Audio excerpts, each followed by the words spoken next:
You're listening to The Pump Fake.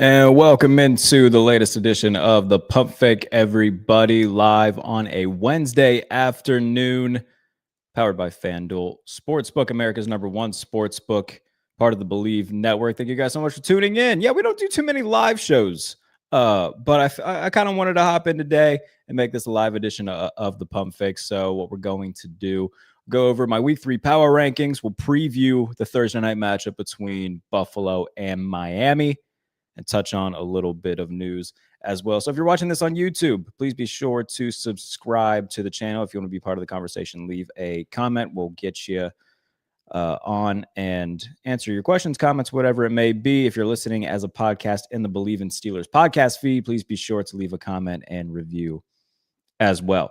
So like I said, we're going to dive into my power rankings. We'll talk about Bills Dolphins. I did want to start off in Minnesota, though, with J.J. McCarthy, the Vikings quarterback, out 2 to 4 weeks with a sprained ankle. This after a bad showing against Atlanta on Sunday Night Football this past Sunday. And my immediate takeaway, because the wording of things was kind of odd, right? Where Kevin O'Connell didn't really give McCarthy a chance to play this thing out, see where the week takes him, and then make the decision either at the end of the week or on Sunday if McCarthy was going to play or not against Cincinnati. It was pretty abrupt when Kevin O'Connell was talking on Monday saying, hey, JJ's got an ankle. He's not going to be playing this week. And my immediate thought was, oh, this is a very nice way of sitting him down because he hasn't played well. And now look, I came on this very show with our good friend Arif Hassan after week 1 on Monday night when McCarthy had that incredible fourth quarter. Didn't play well in the first 3 quarters, but in the fourth quarter really came alive, had 2 touchdown passes and a rushing touchdown to help Minnesota overcome a double-digit deficit and start off 1-0. This past week against Atlanta, he throws a couple bad interceptions. He's sacked 6 times, I believe. And, granted, the offensive line wasn't great, but still not a good performance from him. And the Vikings failed to get into the end zone, and they lose to Atlanta in pretty embarrassing fashion. And so, like I said, my immediate thought was, all right, this feels like Kevin's way of saying, hey, we're just going to sit you down. We're going to tell the media like the injury is a little bit bigger than we think. Not to say that he's not injured. I'm not, going that far with it. Reports he's in a walking boot, I believe. So they're, taking things slow with him. But the fact that it was so abrupt, we didn't see him leave the game or anything on Sunday night with an injury. And then things come out that, yeah, he's dealing with this ankle and he's just not going to play Sunday. It'll be Carson Wentz. It just felt like a very polite way of, shielding him, making sure that he doesn't have to, answer any sort of difficult questions right now. And that's fine. And maybe this ends up being a blessing in disguise for Minnesota, because all the reports that we heard all offseason is that, hey, he's been struggling. This thing could take a while. And if you're this Vikings team that just won 14 games a year ago with Sam Darnold, there was a lot of pressure on McCarthy to begin with being a first-round pick, but especially after how well Darnold played last year to get them to where they were as one of the better teams in the NFL. And so anytime you get into a situation like this, yeah, it just feels like, hey, we're going to sit you down. We're not going to rush this whatsoever. Had J.J. McCarthy played like the game of his life, thrown for 300 yards, 3 touchdowns, and the Vikings win, I feel like we would have gone through the week saying, hey, yeah, JJ's dealing with an injury. We're going to see where the week takes him and see if we want to play him on Sunday. Him not playing well absolutely had a big factor into just immediately coming out and saying, yeah, we're not going to play him. It'll be Carson Wentz. Which, by the way, raise your hand if you knew Carson Wentz was the backup in Minnesota. I bet not a lot of people did. So it'll be Carson Wentz against Jake Browning on Sunday. And obviously the situation in Cincinnati, with Joe Burrow being gone at least 3 months. If you're the Bengals, this is a game you got to win. Any sort of these toss-up games that you have as the Bengals from here on out, if you want to have a shot at the playoffs when Burrow does come back, you got to beat Minnesota. Because you got games against Buffalo, Green Bay, Detroit, 2 against Baltimore in that time span. Probably not going to win those games with Jake Browning. So you got to be able to beat Carson Wentz. So that'll be interesting in terms of playoff parameters for both sides in week 3. And obviously, I hope J.J. McCarthy's okay. Hopefully, we see him back out there sooner rather than later. But this just felt like a very opportune thing for the Vikings where, if you give your 16-year-old kid a car and he's swerving and he's, he runs through a stop sign, he's not seeing things on the road. Once you get to the gas station, you say, hey, I'm going to drive the rest of the way. This just felt like Kevin O'Connell politely taking the keys. Not yelling, understanding that he's still young, he's going to make these mistakes. But at the same time saying, hey, let your older brother drive. He's done this a few times before. We're just going to, you're going to get the keys back soon, but let your brother take us home. And that's just what this felt like in terms of Kevin O'Connell not wanting to risk it, yes, but also seeing how McCarthy's played in 7 of the 8 quarters he's played so far and realizing, all right, we can give Carson a few starts. He's a guy who's played really well in this league before, reliable backup, put him in, and once JJ's 100%, then we'll feel good about putting him back in, but we're not going to rush this thing. So that was just my thoughts there. So let's talk about power rankings. Let's get these on the screen right now. So these are my week 3 power rankings. And we'll go from, I guess we'll start at the top and go to 32. So we'll go 1 to 32. I have Green Bay at number 1. I think what they've done in the first 2 weeks, not just beating high-quality teams in Detroit and Washington, but neither game was really ever in question. They open up against a Lions team that beat them twice last year, and they dismantle them. And Micah Parsons in week 2 single-handedly 8 pressures on Jaden Daniels. The Commanders' offense really struggled all night because they couldn't keep Daniels protected. And the offense, while Jordan Love may have left a few points on the board because he underthrew a couple balls, he's played really well throughout the first 2 weeks, and offensively, they've been really sound. They're the best team in football right now, in my opinion. The Bills are number 2. Obviously, that massive comeback in week 1 against Baltimore. And then they go out against a Jets team where a lot of people were questioning, hey, how good is this run defense? Are the Jets going to be able to come out and maybe have their way with Buffalo now with Ed Oliver out of the lineup?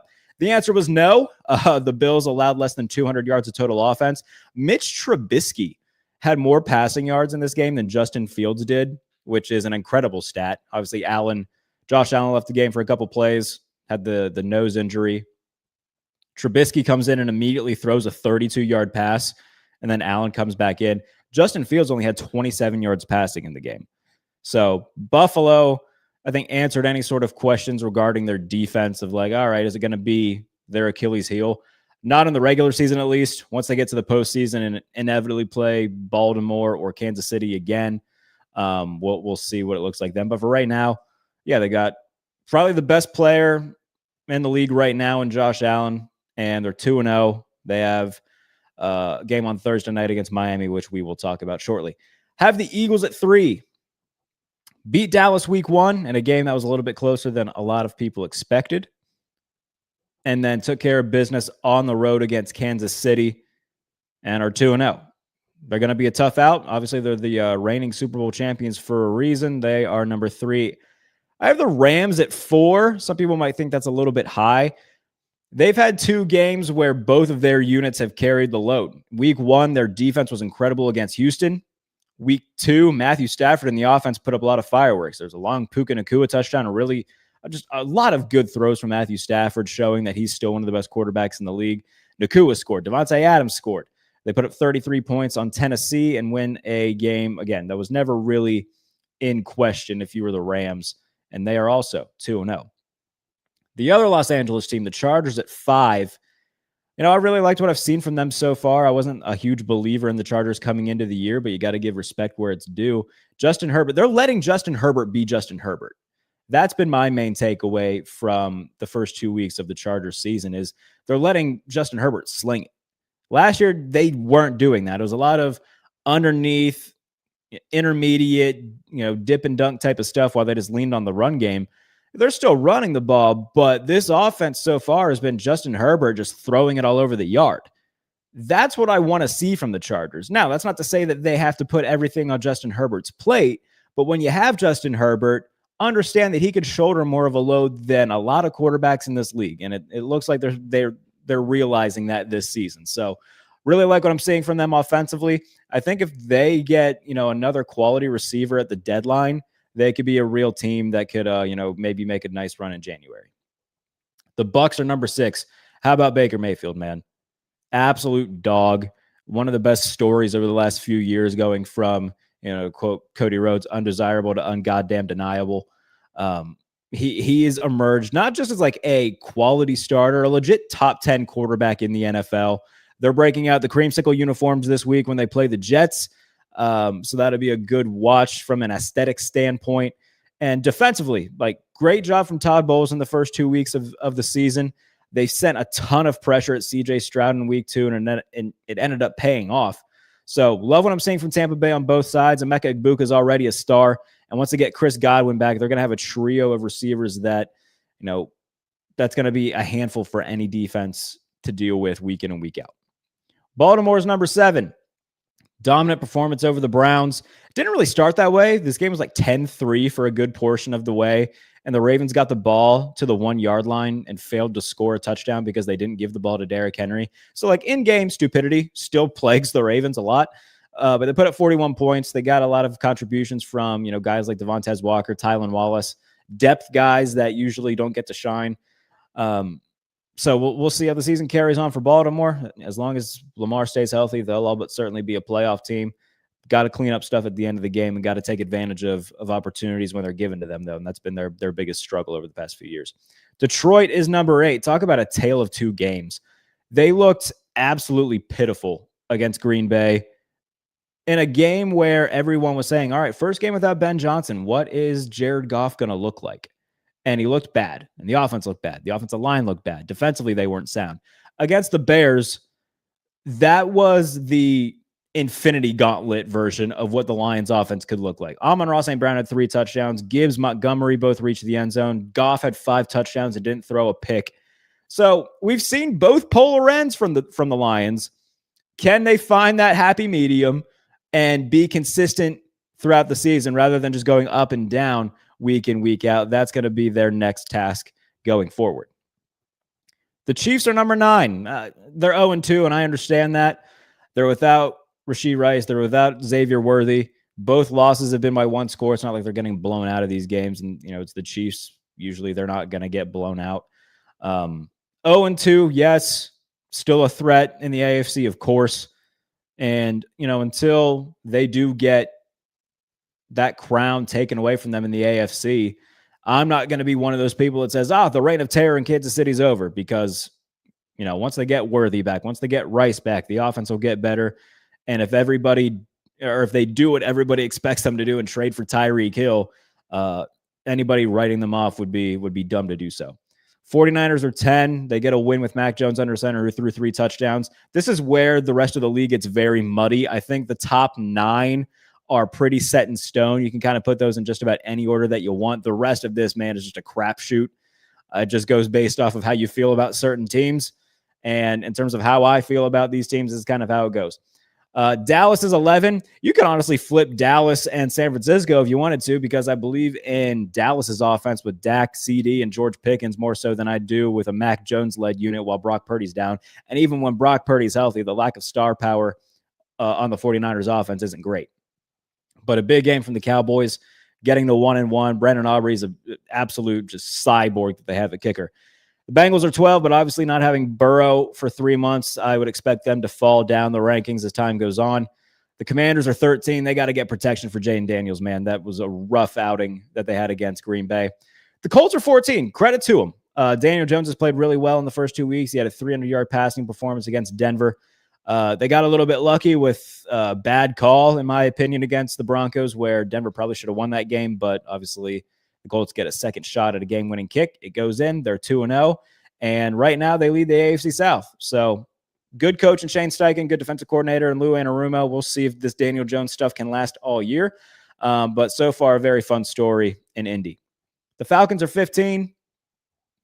I think that they're like a fine team, but they're also like nothing has like stuck out to me in the first 2 weeks. Michael Penix has played largely well, but there doesn't seem to be, in my opinion, like a superstar quality there. It doesn't look like he's a star waiting to break out. Not to say that he's a bad quarterback, but it does seem like his ceiling is kind of being in that, that 13 to 18 tier in terms of quarterbacks. Bijan Robinson's awesome, but outside of him, there's not a whole lot that scares me with Atlanta. They can be a wild card contender, but so far I haven't been blown away. The Patriots are 16. Drake May had a really good game against Miami, threw 2 touchdowns, ran for another. That game really went back and forth in the fourth quarter. Obviously, that Antonio Gibson kickoff return where Mike Vrabel's running with him, that was a great shot there.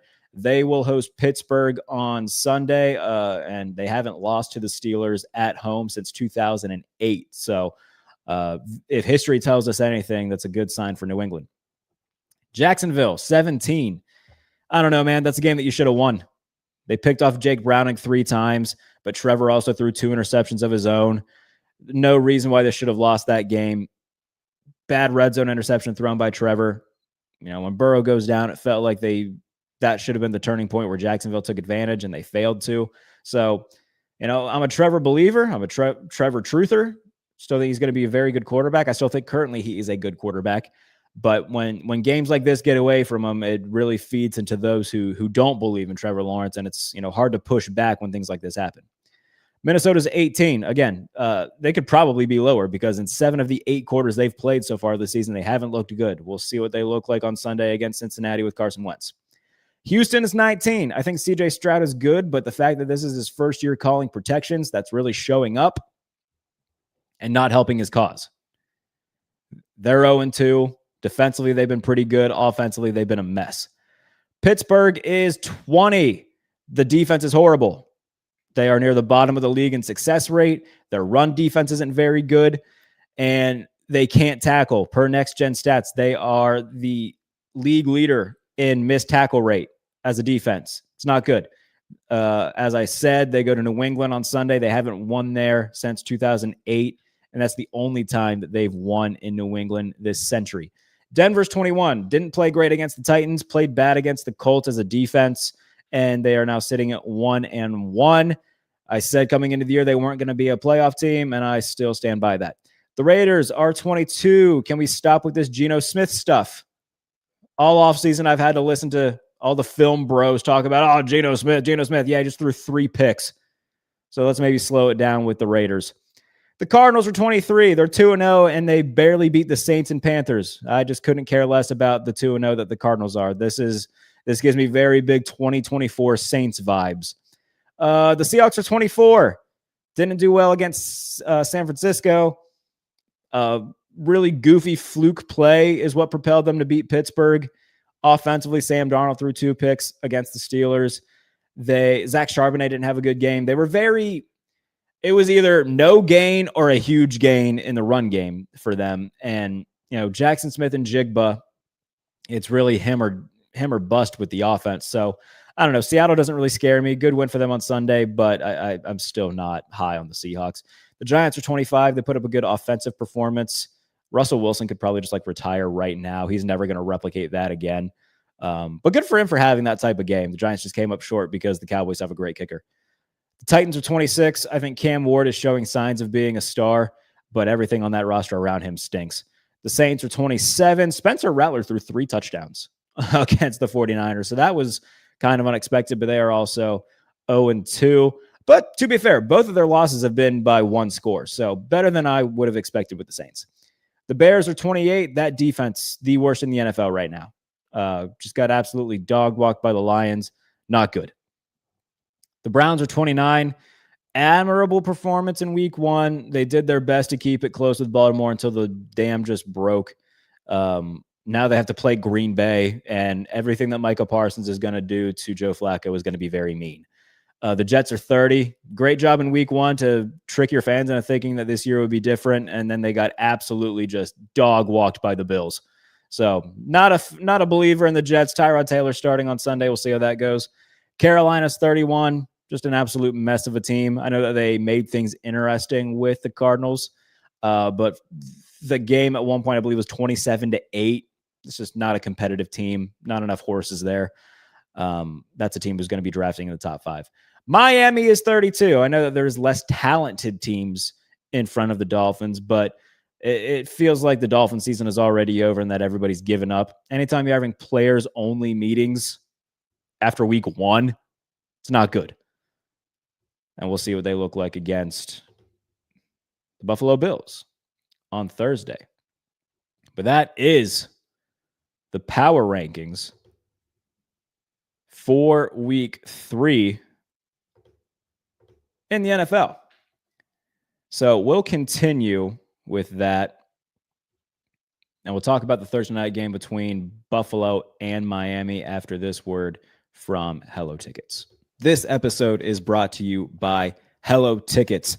Guys, none of us love the leader in tickets right now. We all know the app that I'm talking about. But if you head over to hellotickets.com, you can find cheaper tickets than what Ticketmaster is offering. For example, if you want to go to the Steelers home opener, if you're a Steelers fan like me, the seats that you would buy at Hello Tickets are almost $30 cheaper than what you would pay over on Ticketmaster. The link in the description will get you started. Head over to hellotickets.com today. All right, welcome back to the Pump Fake, everybody. Let's talk about the Thursday night matchup between Buffalo and Miami. The Bills have won the last 5 games in this rivalry, including the playoffs. Josh Allen has never lost to the Miami Dolphins at home. Now, obviously, the game taking place in Buffalo. If history tells us anything, the Bills will win this game. But also, like, everything going on with both teams right now, like, all signs are pointing to this being a blowout for Buffalo. That said, all the money seems to be going to the Bills when it comes to all the betting, which is never a good sign. When, you know, all the money's going to one team, that's something to be wary of. But I did a little bit of a deep dive today on the sporting news talking about the last time the Dolphins won against Buffalo. Week 3 of 2022, nearly 3 years ago to the day. The Dolphins won 21-19 in one of the more like weird games I've watched. The Bills outgained the Dolphins by over 200 yards. Allen had 400 yards passing on 63 attempts, threw 2 touchdowns, and the Bills still somehow found a way to lose that game. It was insanity. Ever since then, if you look at the directions that the Bills have gone and the Dolphins have gone, it's incredible how polar opposite these teams are. The Dolphins, up until this point, since that game, are exactly 25-25. They've been a 500 team. The Bills, on the other hand, have stayed one of the top teams in the AFC, one of the top teams in the NFL, won playoff games in every year, made it back to an AFC title game. And a lot of Dolphins fans back in 2022, after that game 3 years ago, thought that this was going to be, all right, this is the turning point. This is the start of something special for the Dolphins. And in hindsight, It was the peak. That was by far the biggest win of the Mike McDaniel Tua era. And looking at how things are going so far this season, it's probably going to end up being the biggest win. They won no playoff games together. They're 0-2 in the postseason, losing to Buffalo and getting humiliated by the Kansas City Chiefs in Arrowhead, where Tua had a QBR of 15.7 that day. And it was, again, the game was looked at as like a potential turning point for the Dolphins. But if you look at their numbers ever since then, they have been such a mediocre team. Again, 25-25, including the postseason since that game. Their record against teams that finished the year with a winning record is 4-18. To contrast that, Buffalo, since last losing to the Dolphins, are 42-15, and their record against teams that finished the season over 500 is 18-10, and they just beat Baltimore in week 1. We all assume that the Ravens will be a team that finishes above 500, so that number is going to grow to at least 19-10. But 4-18 for the Dolphins against teams that end up with winning records. 4-18 against the great teams in the NFL, or just the good teams in the NFL. Like, that tells you all you really need to know about the Mike McDaniel Tua era with the Dolphins. You know, they've always been accused of being a soft team and beating up on the bad teams of the NFL. And numbers would say that's pretty accurate. And if you go back to 2023, they went 11-6 that year. They at one point held a 2.5 game lead on the Bills in the AFC East. The Bills were 6-6. Remember that. Buffalo was 6-6. The Dolphins had 9 wins. And it looked like the Dolphins were going to run away with the AFC East. Instead, the Bills win out. They win in Miami to close out the season to win the AFC East. And that would be as close as the Dolphins got to winning the division with this current regime. But if you go back to 2023, the games that they had multiple opportunities to show that they were one of the great teams in the NFL. They played the Bills twice, played the Ravens, played the Chiefs, played the Eagles. In those 6 games, they were outscored 203-91. And if you average that together, that comes to an average loss of 34-15. So anytime they played one of the upper echelon teams in the NFL, they were averaging a 19-point loss. Losing by 3 scores. That is what their average game against a great team looked like at their peak. And it was so funny back then, too, because anybody, like the most annoying Dolphin fan that you knew, anytime he talked about the Bills and the Dolphins, would just tweet that GIF or that picture of Josh with his head on Tua's shoulders. And now in hindsight, that's as good as things would get for the Dolphins. Am I smiling a little bit? Yeah, because I've said it for 3 years now that the Dolphins were a fake good team. And I was right. So now they play each other on Thursday Night Football. And this could be the game, realistically speaking, that ends the Mike McDaniel era. If the Bills go out and do what they've done routinely to the Dolphins in the Josh Allen era, which is blow them out, it's hard to find a reason why Mike McDaniel should hold on to his job. He was on the hot seat coming into this year. 2 blowouts in 3 weeks to start the season. Like, why would you want to hold on to that guy? Doesn't make sense to me.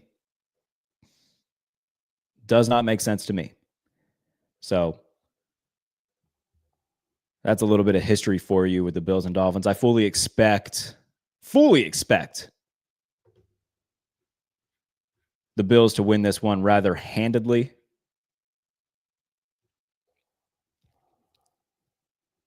and we'll see what comes of it.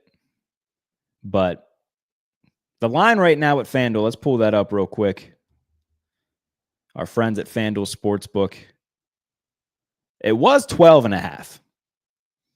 And with all the money going to Buffalo, I would wonder if they would move it up even more to tempt people to keep betting it. Or maybe to tempt people to put some money on Miami. The line's actually gone down to Buffalo minus 11.5. So Vegas is telling you, hey, we'll give you another point. Bet the Bills. So things are getting a little crazy for the Dolphins already. And as I said, I would expect them to fire Mike McDaniel if things truly get out of hand on Thursday night, because it's not going to get any easier for them. You want to pull up the schedule for the Dolphins for the rest of the way. Let's look at who they face. I might have lied. So in the next 2 weeks, they play the Jets and Panthers, which would be the absolute definition of, all right, get right. If you can beat the Jets and Panthers, get to 2-3. Then they play the Chargers, which would be the ultimate. Okay, if they win this game, maybe they can claw their way back into this, because then they play the Browns.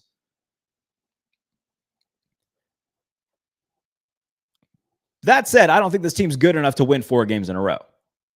I don't think 2 is good enough to help them win 4 games in a row.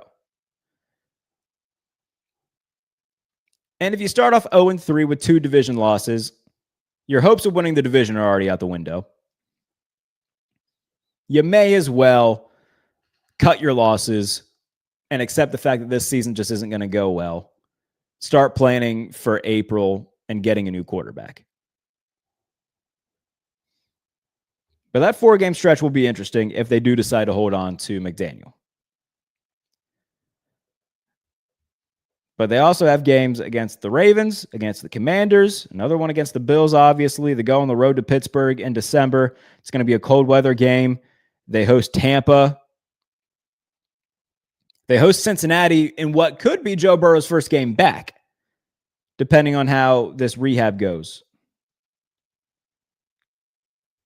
So there's a lot of things that could happen between now and then.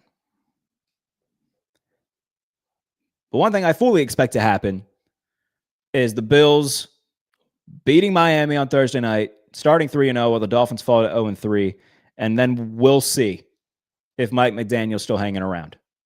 But that will be the biggest thing that I'm paying attention to come Friday morning, is if we get any sort of report that Mike McDaniel has been let go.